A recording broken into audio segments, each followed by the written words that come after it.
Please be seated.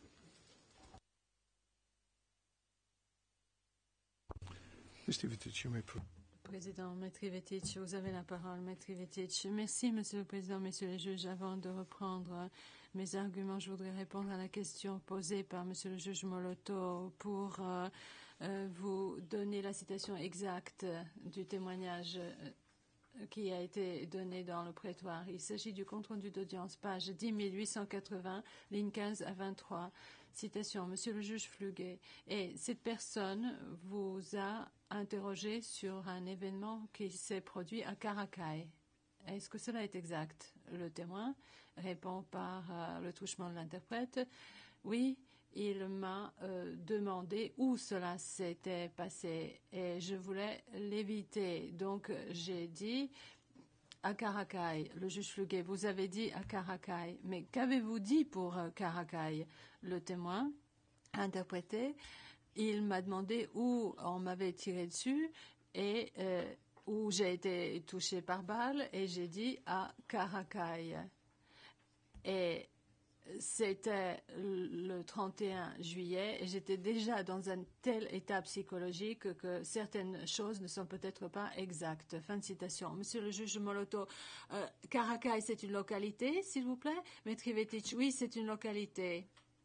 C'est un toponyme, Monsieur le juge Moloto, mais cela n'explique pas pourquoi on lui a tiré dessus ou pourquoi il se serait agi d'une explosion. Donc la question que j'allais vous poser est de savoir si vous affirmez qu'il a été touché par balle. Metrivetic, exact. Le juge Moloto. Et vous avez dit que vous alliez retrouver les propos exacts que ce témoin a utilisés pour s'exprimer de ses blessures. Metrivetic. Et il a dit qu'il m'avait demandé où j'avais été touché par balle et j'ai répondu à Caracal. Le juge Moloto, c'est ça. Metrivetic par rapport à cet événement. C'est ce que le témoin a dit en l'espèce. Le juge Moloto, donc, il affirme qu'on lui a tiré dessus et qu'il a été touché par balle. Et dans les rapports médicaux, il s'agit d'une explosion. Metrivetic, c'est la position de la défense. Juge Moloto, je vous remercie, Metrivetic. Alors, passons maintenant à Chirocacha.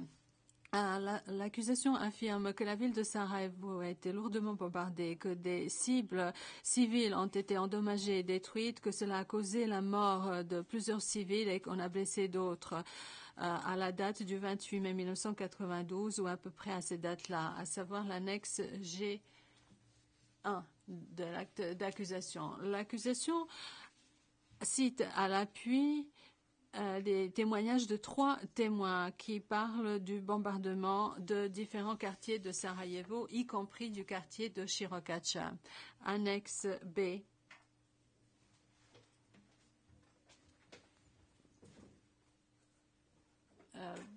Numéro 20 en chiffres romains, en majuscules, avec l'affirmation que ce sont les forces serbes qui en ont été responsables. Les éléments de preuve présentés par l'accusation ne sont pas susceptibles de justifier une déclaration de culpabilité parce qu'il manque à prouver que la stratégie militaire serbe était responsable d'eux et avait l'intention de répandre la terreur parmi la population civile. Il appartient à l'accusation de démontrer comme suit. Petit a. Quelle est la partie qui a autorisé cette action militaire contre des cibles illicites? Petit b. Que dans le cadre de ces actions illicites, il y a eu l'intention de cibler une population civile afin de répandre la terreur. Petit c, que l'intention de tuer des civils a existé. Et petit d, que l'intention d'infliger des blessures autres que meurtre a existé. Et je cite ici le critère de l'affaire Galic suite à la requête en fin du jugement d'acquittement au titre de l'article 98 bis au nom de l'accusé général Stanislav Galic en date du 2 septembre 2002, chapitre 7. Dans son mémoire préalable au procès, annexe publique B, page 20 en chiffres romains en majuscules, l'accusation affirme que 3 témoignages de témoins viennent étayer la culpabilité du général Mladic par rapport à l'annexe G1 de l'acte d'accusation. Ces témoins sont RM 115, RM 120 et RM 168.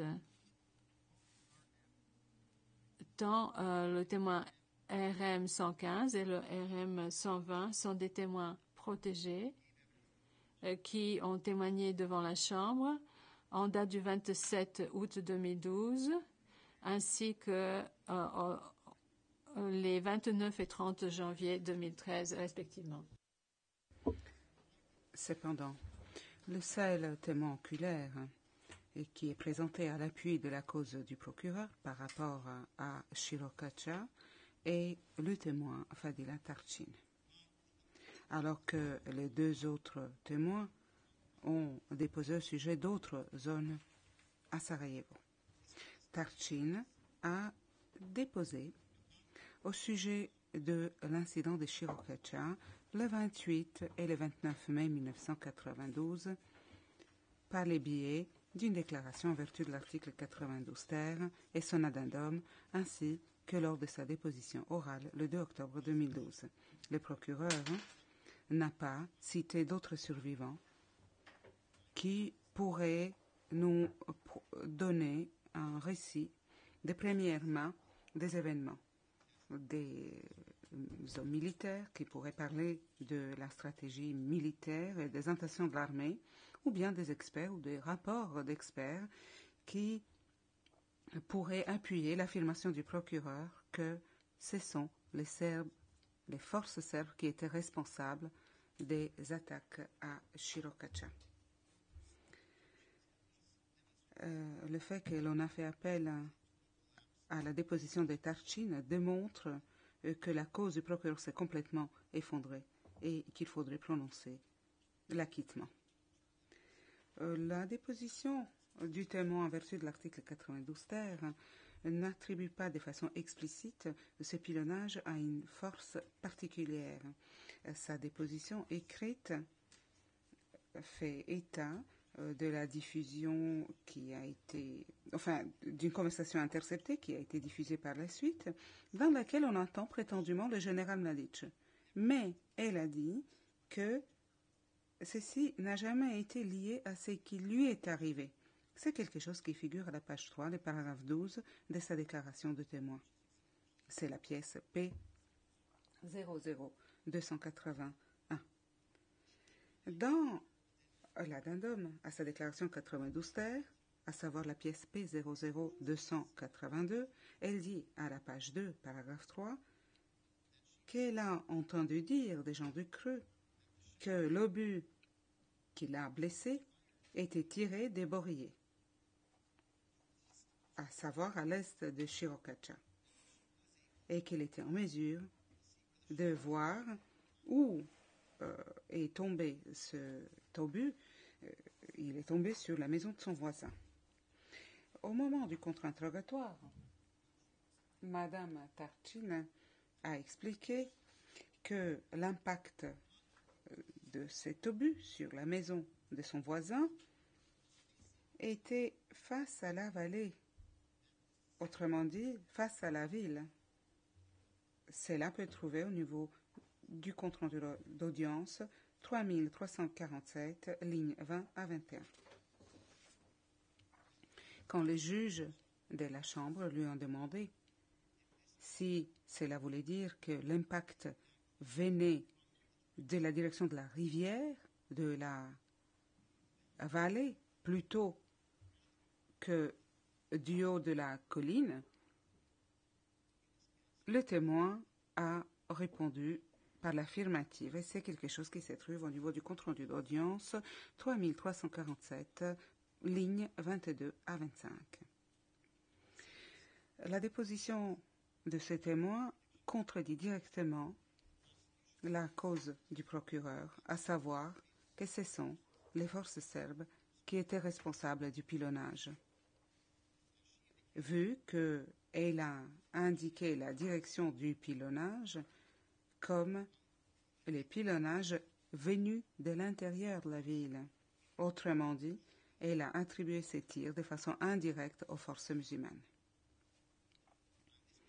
Sur la base de cela, la thèse du procureur par rapport à Shirokacha s'est effondrée. Car il n'y a pas de preuve, tout simplement, à l'appui de leur cause, de leur thèse, et qui pourrait justifier une déclaration de culpabilité par rapport au général Mladic pour avoir causé et autorisé les pilonnages qui a blessé le témoin Tarchin. En ce qui concerne l'intention, si le procureur, sur la base de la déposition de Tarchin, n'est pas en mesure de prouver que ce sont les forces serbes qui étaient responsables du pilonnage de Shirokacha, eh bien, dans ce cas, le procureur ne peut pas démontrer que l'action militaire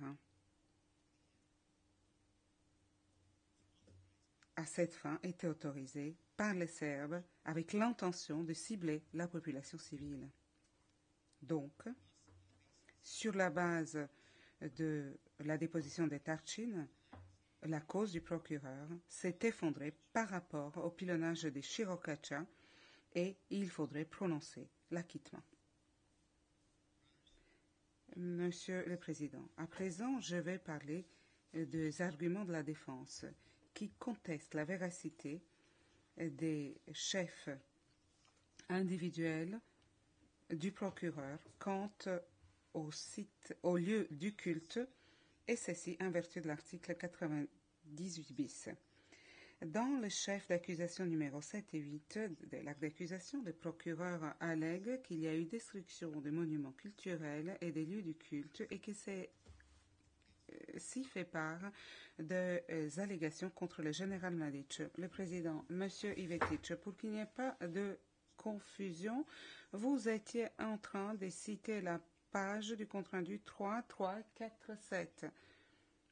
Et donc, c'est les passages où on parle donc du bas de la colline. Et à moins qu'il y ait une erreur, dans mon système, ceci correspond à la page 3447. Maître Ivetic, merci Monsieur le Président. Je suis sûr que vous avez raison et que vos documents sont plus fiables que les miens. Les présidents, on dispose exactement des mêmes documents. Maître Ivetic.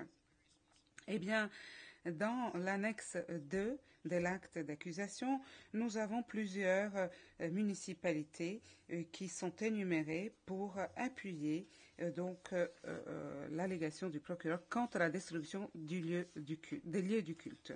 Nous affirmons avec tout le respect que nous vous devons que la thèse du procureur qui a été présentée lors du procès n'a pas été suffisamment étayée et qu'elle n'a pas réussi à remplir les critères même réduits de la charge de la preuve pour dépasser les stades de l'article 98 bis. Pour cette raison, la défense invite la Chambre à rejeter ce segment de la thèse du procureur à ce stade de la procédure, car sa thèse est complètement effondrée dans la mesure où le procureur est resté sans moyens à charge. Maintenir ces moyens à charge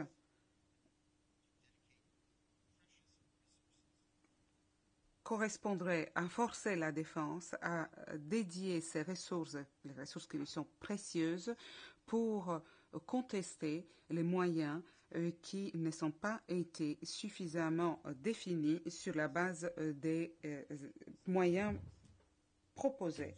À nouveau, la défense répète que l'objectif de la procédure en vertu de l'article 98 bis est de rejeter les charges du procureur que le procureur n'a pas été en mesure de présenter et qui justifierait une déclaration de culpabilité. ceci pour assurer un procès rapide et équitable. Et vous devriez, monsieur le juge, avoir ceci à l'esprit quand je vais parler de la suite de nos arguments. Ceci est pertinent par rapport surtout au jugement, à l'arrêt, donc dans l'affaire Hadji Hassanovic et Kubura, au paragraphe 51, où il a été dit que le droit de l'accusé à un jugement équitable pourrait être entravé si on lui demandait à tort de répondre aux charges du procureur. Je vous demande, Monsieur le Président, d'avoir à l'esprit le fait que si l'objectif de cette procédure est de trouver la vérité, eh bien, dans ces cas, les moyens de preuve présentés par les procureurs doivent être évalués par rapport à la vérité qu'ils ont réussi à élucider. Et si ceci est complètement incohérent par rapport aux allégations de culpabilité qui se trouvent dans l'acte d'accusation, et par rapport aux mémoires préalables au procès du procureur, eh bien, dans ce cas-là, ces charges précises contre le général Mladic doivent être rejetées à ce stade de la procédure. Nous considérons que le droit du général Mladic à un procès équitable serait bafoué s'il serait forcé à se défendre par rapport aux charges qui concernent la destruction des monuments culturels et des lieux du culte. Dès le départ, je note qu'il n'a pas été prouvé que le général Mladic a donné l'ordre ou bien qu'il est pénalement responsable des crimes des autres quand il s'agit de la destruction des sites culturels ou bien du lieu du culte, et ceci par rapport à aucun mode de responsabilité pénale éventuellement retenu.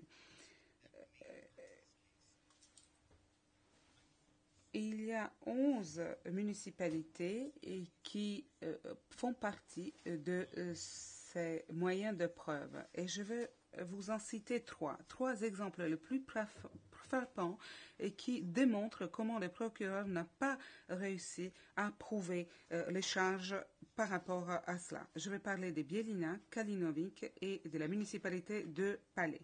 Dans l'annexe de D1, on parle de 3 localités dans la municipalité de Bijeljina qui contient 3 mosquées. Dans le mémoire préalable au procès du procureur, dans l'annexe B,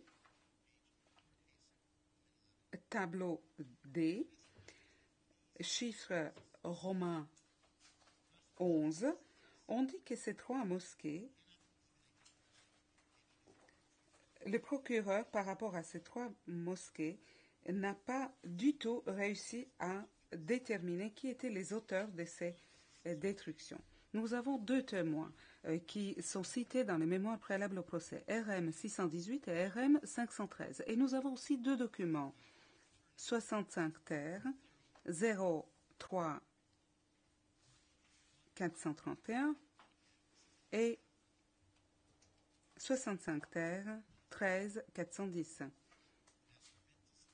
qui sont là pour étayer et corroborer les allégations par rapport à ces 3 lieux du culte à Bijeljina.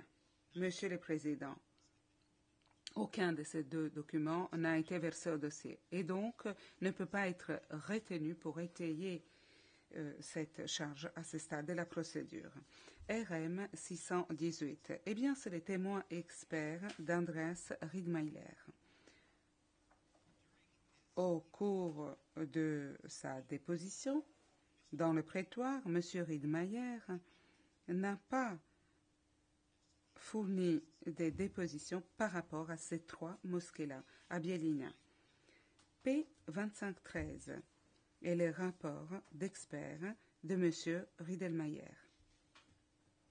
Nous avons un annexe à ces rapports qui prétendument donne des informations au sujet des auteurs de la destruction de ces lieux du culte. Il y a 4 autres éléments d'information concernant Bijeljina, mais dans aucun de ces paragraphes, on a identifié ces endroits comme étant les 3 sites énumérés dans l'acte d'accusation. Pour les 4 sites qui sont bel et bien référencés, la seule source sur laquelle s'appuyait M. Riedelmeier sont des déclarations des informateurs et des articles des journaux. Et il n'y en a qu'un informateur qui a été identifié pour chacun de ces sites. P2503, encore un rapport d'expert du professeur Riedelmeier. Là encore, on ne mentionne pas les 3 localités à Bielina. P2511 est une base de données qui a été proposée par M. Riedelmeier et versée au dossier. Au niveau du numéro 13 de ce document, la mosquée Atmachichi à Bielina, eh bien, à ce sujet, il n'y a pas d'informations concernant les auteurs supposés de la destruction ou bien concernant des informations au sujet de la date ou de la façon dont cette mosquée aurait été détruite. La seule source est une information de Huidir, complètement anonyme, qui vient de la madrasa de la communauté islamique. Monsieur Moloto, est-ce que la mosquée d'Atmachichi figure parmi ces 3 mosquées, Monsieur Ivetic? Oui, effectivement, les 3 mosquées énumérées dans l'acte d'accusation sont les mosquées d'Atmachichi, Srednja Krnjova et Jarnjari.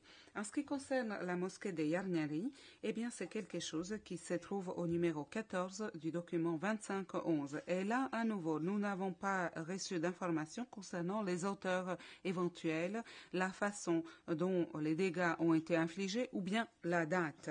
Et là, à nouveau, nous avons 2 sources anonymes, Huidir, sur lesquelles s'est appuyé l'expert. Une source dit que la mosquée a été endommagée, alors que l'autre dit que la mosquée n'avait pas été construite, en fait, que sa construction n'était pas achevée au moment où la guerre a commencé, que cette mosquée n'a jamais, sa construction ne s'est jamais terminée. En ce qui concerne la 3e localité, dans l'acte d'accusation, la mosquée de Srednja Trnova, c'est quelque chose qui se trouve au numéro 15 du document P2511. Eh bien là, à nouveau, nous n'avons pas d'informations suffisantes quant aux auteurs ou la façon dont la destruction a eu lieu. En réalité, les résidents ont dit que cette mosquée était intacte au moment où ils sont partis et qu'ils l'ont trouvée détruite quand ils sont revenus. À nouveau, la source de cette information est une source inconnue. Il s'agit d'une déclaration par Huidir et qui est un Huidir de 2e main. Dans chacun de ces cas, les moyens de preuve fournis, au mieux, ne donnent aucun récit de première main qui sera en mesure d'identifier soit les auteurs, soit la façon dont ces mosquées ont été détruites pour étayer les allégations qui figurent dans l'acte d'accusation. Les autres éléments d'information ou de preuves concernant Bielina dans le rapport de Riedelmeier ne peuvent pas être retenus par la Chambre vu qu'ils n'ont pas été spécifiés par rapport dans l'acte d'accusation ou bien dans le mémoire préalable au procès. En ce qui concerne le témoin RM 513, eh bien c'est un témoin protégé, un témoin qui a déposé au sujet d'un autre sujet complètement différent. Et au cours de sa déposition, il n'a pas du tout mentionné ces lieux du culte ou bien leur sort. P1054, c'est une pièce sous-scellée, c'est la déclaration de ce témoin. Et suite à ce que vous nous avez demandé, monsieur le juge, je pense que c'est quelque chose qui est important pour le public. Je vais parler de cette déclaration, mais sans pour autant identifier ces témoins, de sorte que le public puisse voir quels sont les moyens de preuve présentés par les procureurs. Dans le paragraphe 77 de cette déclaration, on ne mentionne pas de façon spécifique ces sites, ces lieux du culte, les lieux du culte qui figurent dans l'acte d'accusation. Mais on y dit plutôt que de sites sans nom ont été détruits. Et en ce qui concerne la source, voici ce que l'on dit. Cette information a été relatée à Bielina. Donc il s'agit là des rumeurs, il s'agit là de lui dire des sources inconnues. C'est le mieux que le procureur a pu offrir par rapport à ces 3 sites qui figurent dans le tableau D1, soutenus par des récits non corroborés concernant d'autres sites qui ne figurent même pas dans l'acte d'accusation. Est-il juste de forcer l'accusé à répondre à de telles allégations? Dans la décision 98 bis dans l'affaire Mršić, au niveau du compte-rendu 11-311-11-312, les juges de la Chambre, s'appuyant sur l'arrêt Jeličić, a dit que la Chambre doit, à ce stade de la procédure, supposer que le moyen de preuve proposé par le procureur sont dignes de foi, à moins qu'ils ne soient invraisemblables. Autrement dit, dans le cadre de l'article 98, une chambre de première instance doit accepter qu'il n'y a pas de preuve qui va étayer un chef d'accusation précis en cause et qu'elle ne peut pas justifier une détention de culpabilité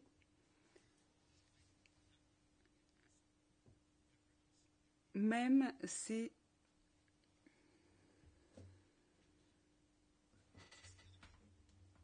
on considère les éléments de preuve de l'accusation à leur meilleur.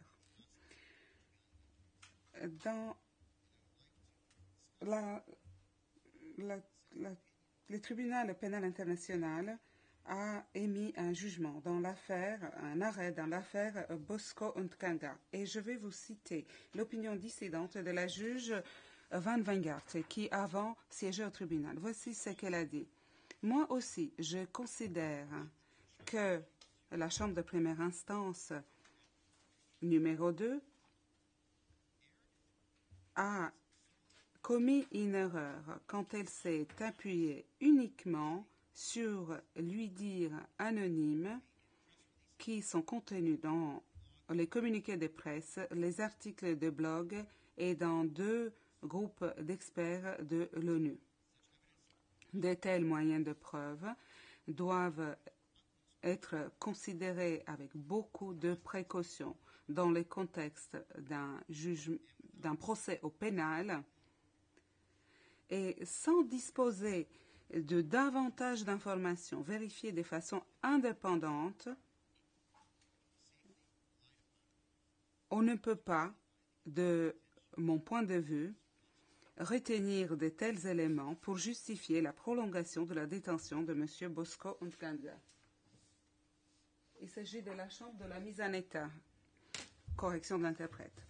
Le tribunal pénal international et les tribunaux ADAC ont employé une approche flexible quand il s'agit de juger de l'admissibilité des moyens de preuve, car il s'agissait là d'une influence du droit civil sur un système accusatoire. Plutôt que de rejeter de façon systématique l'admissibilité de certaines catégories de moyens de preuve, les juges ont disposé d'une discrétion très large quand il s'agissait de mettre en équilibre la valeur probante contre un éventuel effet préjudiciel. Donc, le fait que l'on n'exclut pas de façon automatique les 8 dires anonymes ne veut pas dire que ces preuves deviennent des preuves fiables.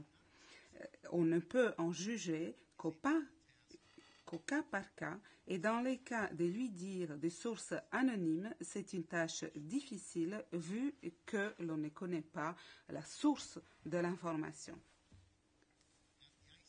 Au tribunal pénal international aussi, les juges de mise en état et les juges de chambre de première instance relèguent de plus en plus les huit-dire comme une source qui pourrait au mieux éventuellement corroborer d'autres éléments de preuve plutôt que de les accepter comme une source d'information fiable qui a une valeur probante significative en soi. Ensuite, elle conclut. C'est qu'il faut souligner, cependant, et que cette approche plus prudente par rapport aux éléments de preuve des sources anonymes et par lui dire que ce n'est pas quelque chose qui doit dépendre du caprice des juges. Au contraire, avec ceci, on se rapproche encore davantage de ces critères qui auraient toujours dû être utilisés quand il s'agit d'évaluer de tels moyens de preuve. Car, en vérité, je ne connais aucun autre système pénal, qu'il s'agisse d'un système national ou international, où l'on accorde une valeur probante importante aux éléments de preuve par lui dire et des sources anonymes. Et je ne vois pas pourquoi ce tribunal adopterait une approche différente. Et comment nous pourrions baser des décisions où il s'agit de déterminer de la liberté des individus et sur des moyens de preuve qui sont fragiles par nature et qui ne sont pas de nature pour permettre à l'accusé de se défendre par rapport à de tels moyens présentés. Monsieur le Président, nous considérons que la logique de la juge Van der Gaart s'applique aussi ici, dans ce tribunal, et surtout à ce stade de la procédure, quand il s'agit des allégations qui figurent dans l'acte d'accusation et qui n'ont pas été étayées par d'autres preuves, mises à part par des huit-dire des sources anonymes. À présent, je voudrais parler de Kalinovic. C'est quelque chose que nous retrouvons au tableau D6. Il s'agit des 4 mosquées de Kalinovic et on soulève la responsabilité pénale individuelle du général Mladic par rapport à ces sites. Le procureur, à nouveau, n'a pas été en mesure d'identifier des auteurs ou bien des personnes qui prouveraient que le général Mladic a été responsable de cela. Il n'y a pas eu de documents à l'appui de cette allégation, mais nous avons eu 3 témoins, seulement 3 témoins, M. Riedelmayer, RM 035 et RM 034. À nouveau, le professeur Riedelmayer n'a pas proposé d'éléments de preuve par rapport à ces 4 localités à Kalinovic dans sa déposition. Dans son rapport d'expert P2513, quand il s'agit de Kalinovic, eh bien, on ne mentionne que la mosquée d'Oulog et on ne mentionne pas les 3 autres mosquées. En ce qui concerne la mosquée d'Oulog, il n'est pas clairement dit qui a fait exploser cette mosquée, quand et pourquoi. Tout ce que l'on a dit, c'est que ce sont les Serbes qui l'ont fait, et on l'a dit sur la base des informations qui viennent du Centre des études islamiques. À nouveau, nous avons là affaire à un huit-dire des sources anonymes. Quand on examine la pièce P2511, paragraphe 168, c'est là qu'on parle de la mosquée d'Oulog. Et là, nous n'avons pas d'éléments d'information concernant l'auteur de cette destruction. Dans le paragraphe 169, on parle de la mosquée Khotovlier à Kalinovic. Là, à nouveau, il n'y a pas d'information quant aux auteurs ou la façon dont la destruction a eu lieu, qui entraînerait une responsabilité au pénal.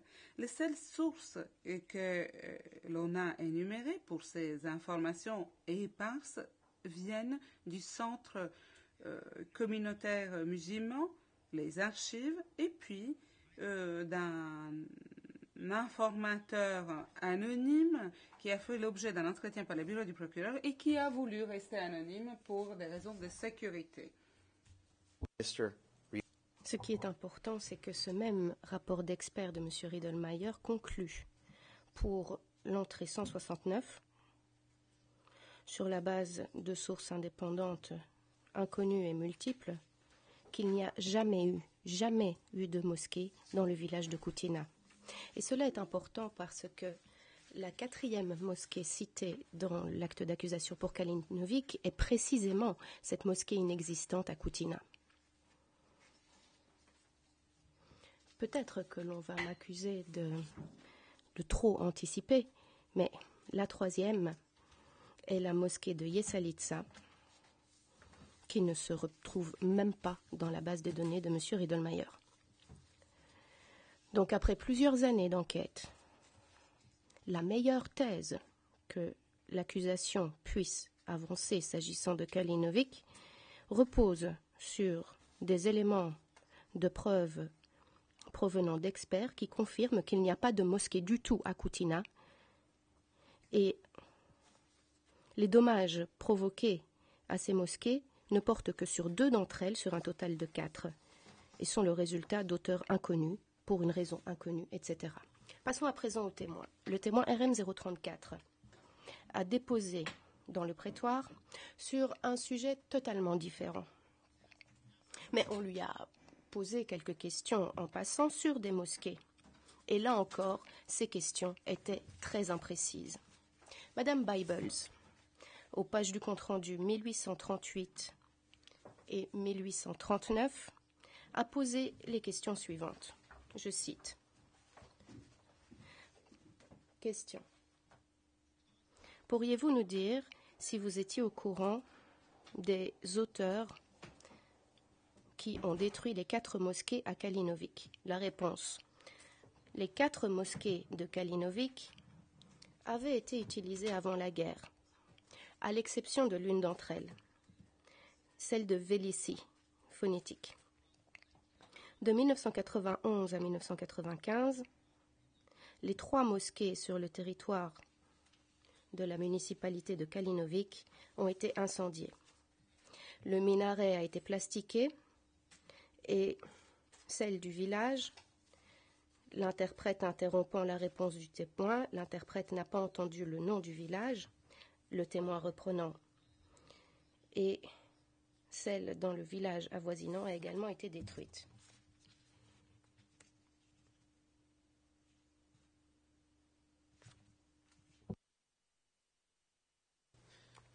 Judge Ori, 1 minute, Mr. Hadjic. Le juge Ori est intervenu à ce moment-là. Un instant, Monsieur Hadjic. La question sur laquelle j'aimerais que vous vous concentriez est la suivante. Qui a détruit les 4 mosquées? On ne vous a pas demandé comment elles ont été détruites, mais qui l'a fait? Est-ce que vous avez connaissance de cela? Pourriez-vous répondre à la question? Le témoin. J'ai une réponse.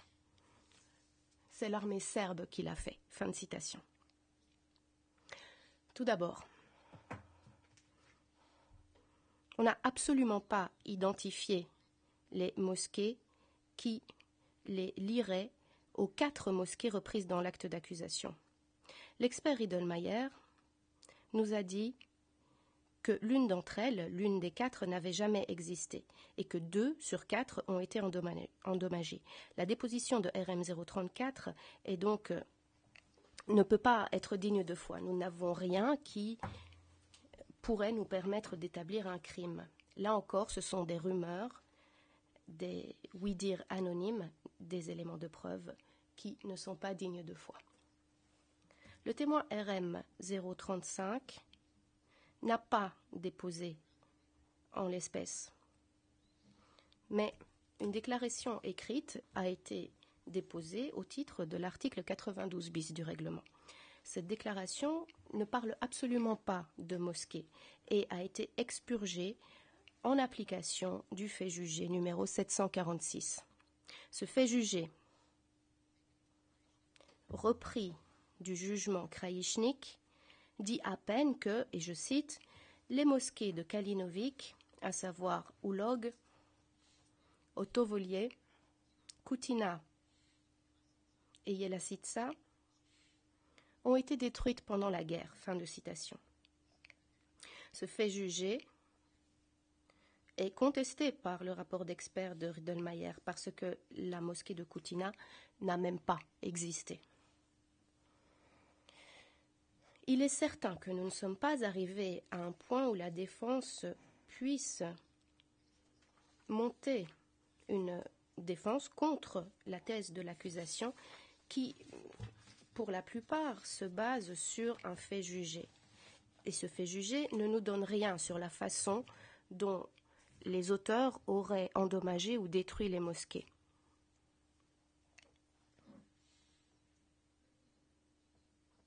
Et cela a été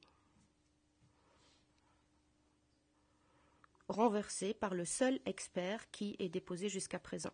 Est-ce que cela entre dans l'esprit et l'intention de l'article 98 bis du règlement que de retirer ces accusations? Eh bien, je dirais que les juges de la Chambre devraient annuler cette accusation conformément à l'objectif et à la fonction de cette disposition. Regardons à présent Palais, qui se retrouve à l'annexe D10 de l'acte d'accusation, dans lesquels 3 mosquées sont reprises. Prača, Podvitez et Bogovici. Le mémoire préalable au procès de l'accusation, page 12 de l'annexe B, tableau 10, n'identifie absolument pas les auteurs présumés. Un document, le document 13410 de la liste 65 ter et 3 témoins sont identifiés pour étayer les éléments de preuve repris dans ce chef d'accusation. Et, messieurs les juges, vous ne serez pas surpris de savoir que le document en question n'a pas été admis au dossier en l'espèce. L'un des témoins repris est le professeur Riedelmeier. Le professeur Riedelmeier n'a pas pu donner, lors de sa déposition dans le prétoire, des éléments de preuve substantiels sur ces localités de Palais.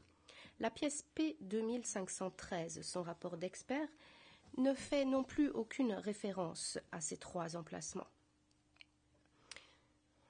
La pièce P2511, quant à elle, la base de données du professeur Riedelmeier, au numéro 172, concerne la mosquée de Prača. Là encore, la seule source est, et je cite, fondée sur les dossiers du Centre communautaire islamique. Fin de citation. Et il n'y a aucune information quant aux auteurs des dommages ni à l'objectif de ces dommages.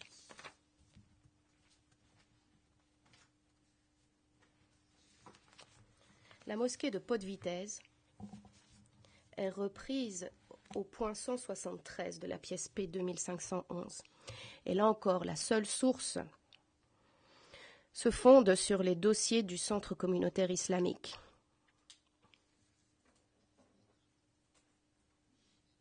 Et il n'y a pas d'information quant aux auteurs des dommages ni à l'objectif de ces derniers. La mosquée de Bokovici est reprise au numéro 174 de la pièce P2511. Là encore, la seule source provient des dossiers du Centre communautaire islamique. Il n'y a pas d'information quant aux auteurs des dommages ni à l'objectif de ces derniers.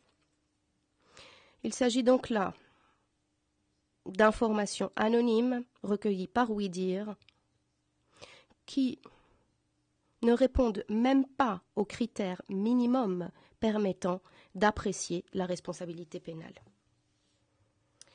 Penchons-nous sur les témoins à présent. Le témoin RM111 a déposé, en l'espèce, et lors de l'interrogatoire principal, aux pages 3148 et 3149, on lui a posé les questions suivantes. Je cite. Question. Et dans votre déclaration, vous dites, monsieur, que vous avez entendu dire, après votre départ, que les mosquées de Palais avaient été détruites. Vous avez fait référence à la période couvrant juillet à septembre 1992. Qui contrôlait Palais à ce moment-là? La réponse. À ce moment-là, Palais était sous le contrôle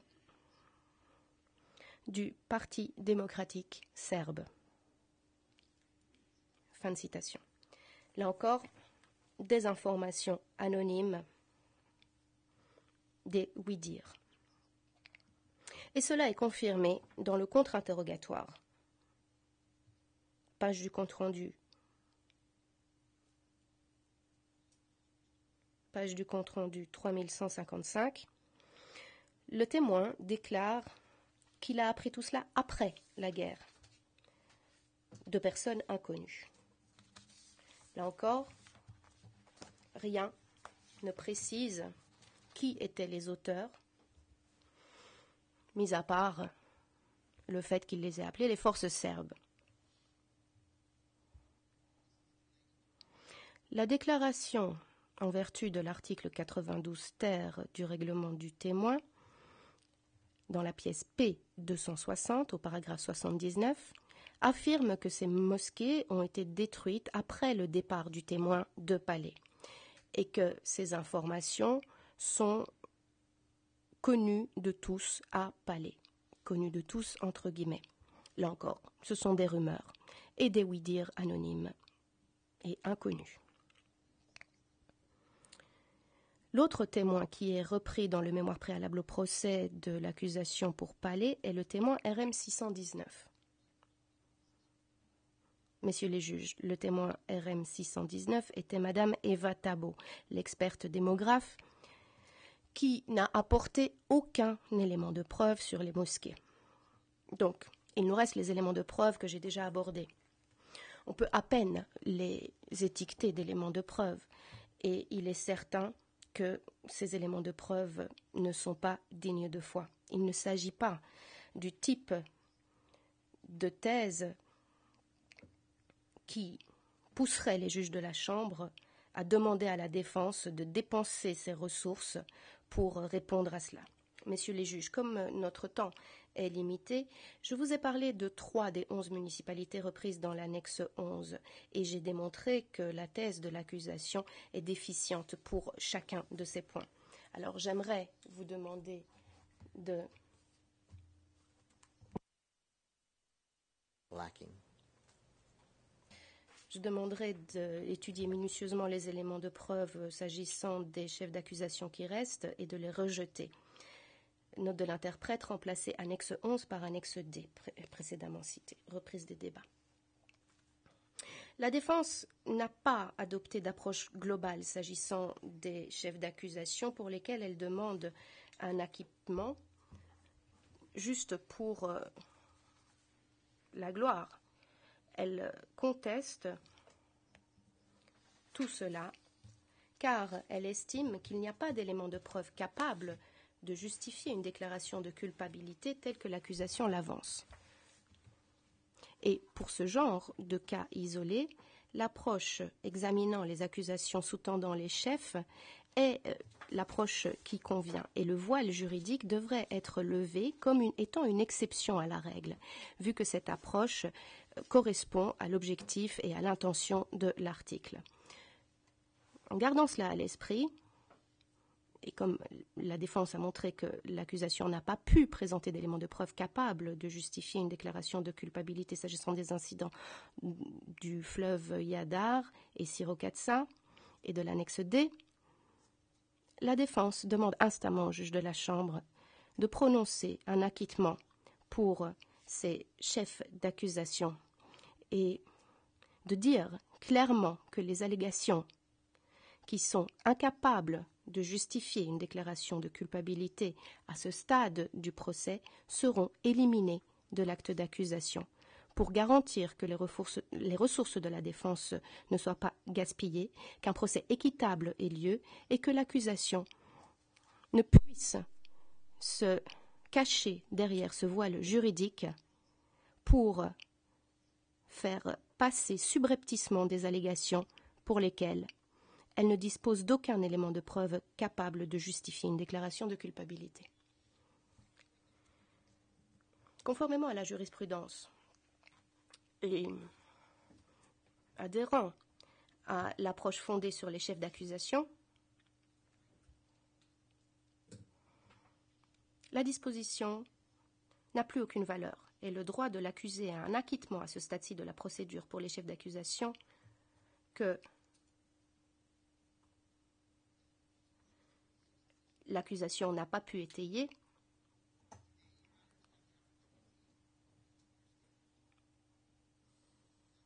ne peut pas être accepté. Aujourd'hui, messieurs les juges, vous avez l'occasion de déclarer clairement que la disposition va au-delà d'une disposition qui adhère et qui répond à la rhétorique d'un procès équitable.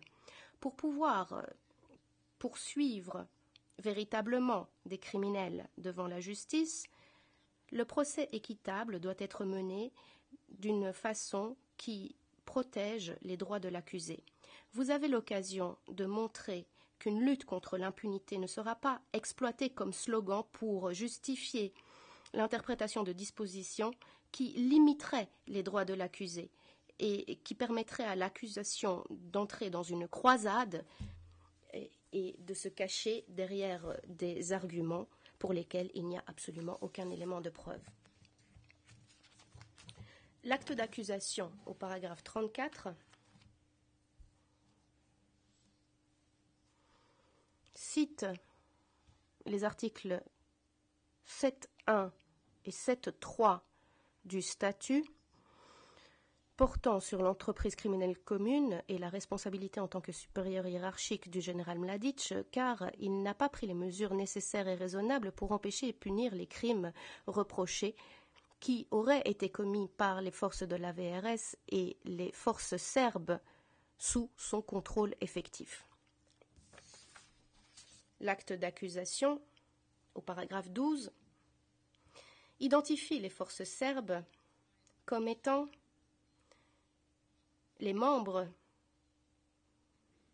des organes gouvernementaux et politiques des Serbes de Bosnie, les membres du MUP, de la VRS, de la JNA, de la VJ, de la TO, du MUP serbe,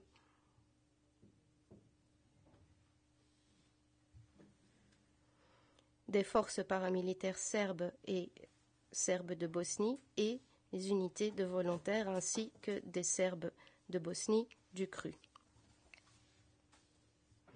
En l'essence,